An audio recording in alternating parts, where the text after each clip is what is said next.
गीत बहुत मशहूर थी, कोई दीवाना कहता है, कोई पागल समझता है। उसी पे हम कहना चाहते हैं, कोई माफिया कहता है, कोई मसीहा कहता है। आज हम हैं मुख्तार अंसारी जी के गांव में और आज से कुछ दिन पहले मुख्तार अंसारी जी की पार्थिव शरीर को कब्रिस्तान में दफनाया गया। आज हमारे साथ सितारा देवी जी हैं, यानी कि समर्थक हैं मुख्तार अंसारी जी के, और इनसे हम जानने का प्रयास करेंगे कि आखिरकार मुख्तार अंसारी जी तो अब इस दुनिया में नहीं रहे, लेकिन उनको माफिया कहें या मसीहा कहें। जी सबसे पहले स्वागत है आपको, दिल की गहराइयों से धन्यवाद है कि मेरे को मौका दिए आप लोग अपने चैनल के माध्यम से बोलने को।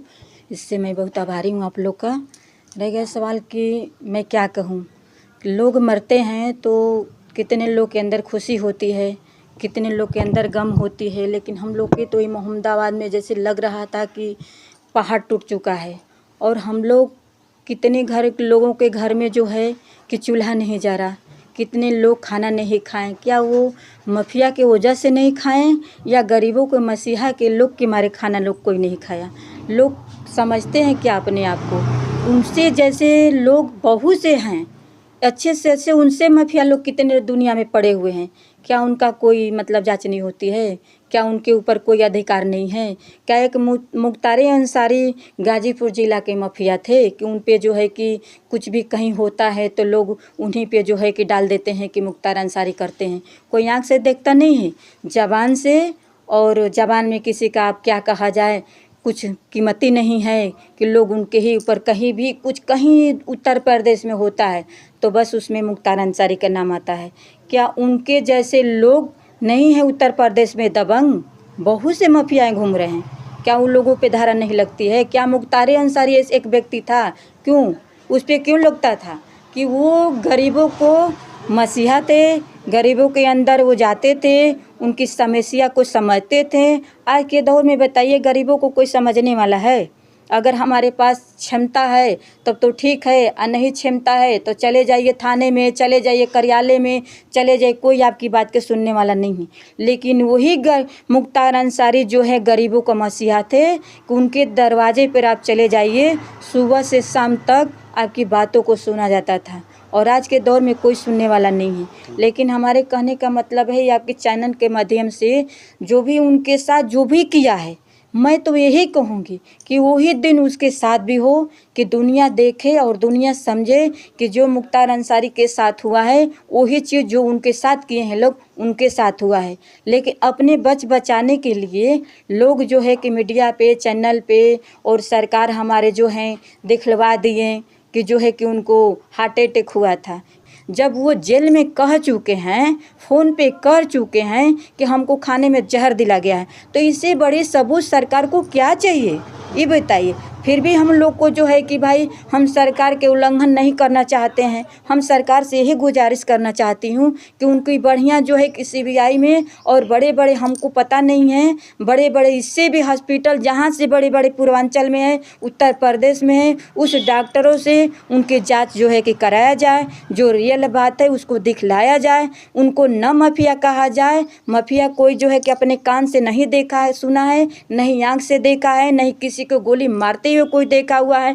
दुनिया में कुछ भी बात होता है उन्हीं पे जो है कि भी लगाया जाता है। कहीं भी दुनिया में कुछ होता है, झूठिया के उनको पे केस पे केस, केस पे केस, केस पे केस उनको लादा जाता है। क्यों कि जैसे हमारी इस बैठे सरकार झूठ पे झूठ, झूठ पे झूठ बोलती है, उसी तरह जो है कि हार्ट अटैक जो है कि कहकर बोलवा रही है कि हार्ट अटैक हुआ है, हार्ट अटैक हुआ है। उनके पूरे ख़ानदान में किसी को हार्ट अटैक नहीं होता है। तो ऐसा तो ये नहीं है कि अगर मान लीजिए पूरे ख़ानदान में किसी को हार्ट अटैक नहीं हुआ है तो अगर कोई अगला व्यक्ति है, चाहे कोई और भी व्यक्ति है, तो उनके परिवार में तो हार्ट अटैक नहीं हो सकता। ये तो मान लीजिए कि ये तो शरीर है, कुछ भी हो सकता है। नहीं, उनके पूरे लीवर जो है कि पीला हो चुका था जहर के मारे। ये रियल बात है, कोई कहने या कहाने वाली बात नहीं है सर। ये झूठिया को दिखलाया जा रहा है, ठीक है।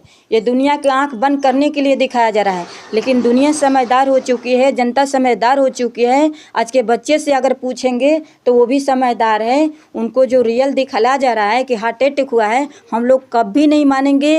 उनके लिए हम लोग को कहीं जाना पड़ेगा, हम लोग जाएंगे और सरकार से मांग हम लोग करेंगे कि हम लोग को न्याय दे। जो उनके साथ हुआ है हम लोग सब्र करेंगे। कब? जब उनके साथ इंसाफियत होगा तब। वो भले कब्र में सोए हैं, हम लोग की सारी बातें सुन रहे हैं, उनका रूह निकला नहीं है, सिर्फ उनको मट्टी में दफन किया गया है कि लोग मर चुके हैं। वो मर चुके हैं, भले वो लोग के घर में मर चुके हैं, मरल घोषित कर चुके हैं, लेकिन हम लोग के बीच अभी वो जिंदा हैं। और कब तक जिंदा रहेंगे? जब तक उनके साथ अन्याय से न्याय नहीं मिलेगा तब तक वो जिंदा रहेंगे और हम लोगों की बात सुनते रहेंगे। नहीं तो हम लोग जाके कब्र पर बैठेंगे, शासन के पास जाएंगे, हम लोग जांच करवाने के लिए हम लोग दरख्वास्त डालेंगे कि अच्छा से अच्छा होए। उनके बड़े भाई को हम लोग भी कहेंगे, अभी तो दुख पीड़े में परेशान हैं, जैसे उनके दिल में थोड़ा सा दिमाग में अगर उनकी शांति बैठेगी, हम लोग उनके पास जाएंगे कि भाईजान आप जाइए और जांच का मांग करिए, जांच का दरख्वास्त डलवाइए। अगर नहीं जाएंगे तो हम लोग भी चलेंगे, हम लोग की जहाँ ज़रूरतें पड़ी उनके साथ हम लोग देंगे। एक चीज़ और है कि जिस दिन उनका पार्थिव शरीर दफनाया जा रहा था, दफन होने के बाद जब मिट्टियाँ दिया जा रहा था तो लोग जा रहे थे, मिट्टी दे रहे थे। उस समय डीएम साहिबा रोक रही थी। अफजाल जी आए, उसके बाद उनमें कुछ बहस हुआ, इस पे क्या कहना चाहेंगे? बहस काहे नहीं होगा ये बताइए? ये मट्टी के लिए कोई परमिशन लेता है? कभी सुने हैं आप? ये बताइए। अगर वो मान लीजिए मट्टी देने के लिए दूर दराज से आए हैं लोग तो मट्टी नहीं देंगे? डीएम हमारे महोदय रोक रही थी, उनके बस का था कि वो रोक लेती? वो कानूनी कार्रवाई न कर सकती हैं तो जितने जैसे इतना उनके पर कानून लादा है, मुकदमा आई, ये भी हम लोग एक बार देख लेंगे, क्या करेंगे? लेकिन किसी को रोक नहीं सकते हैं, जनता उनके बस के नहीं था। ये कहाँ का नियम, किस किताब में लिखा गया है कि आप मट्टी देने के लिए परमिशन लीजिए और जनाजा पढ़ने के लिए जो है कि परमिशन लीजिए? ये कत्ते नहीं लिखा है, कहीं संविधान में नहीं लिखा गया है कि आप जो है कि मट्टी का जो है कि आप परमिशन लीजिए। उनके चाहत ने इतने लोग को लाया है, उनके मोहब्बत इतने लोगों के बीच लाया है, उनकी जो है कि मसीहा जो लोग मानते हैं उनको, उनसे प्यार करते थे लोग, इसलिए जो है कि उनके मट्टी में उतना लोग शामिल हुए। फिर भी हम लोगों को उतना भीड़ में हम लोगों को भगाया जा रहा था, हमारी जनता को भगाया जा रहा था। ये गलत कर रही थी हमारे डीएम महोदय, नहीं करना चाहिए। मैं उनसे हाथ जोड़ के मिलती कर रही हूँ कि जब से वो भी जो अपने दिमाग में ख्याल में सोच रही हैं उसको निकाल दें और अच्छा से हम लोगों को साथ दें। जो अन्याय हुआ है उसको इंसाफियत दिलवाएं। बस हमारे डीएम महोदय से यही कहना है। वो हमारी महिला हैं और महिला का साथ महिला जरूर देती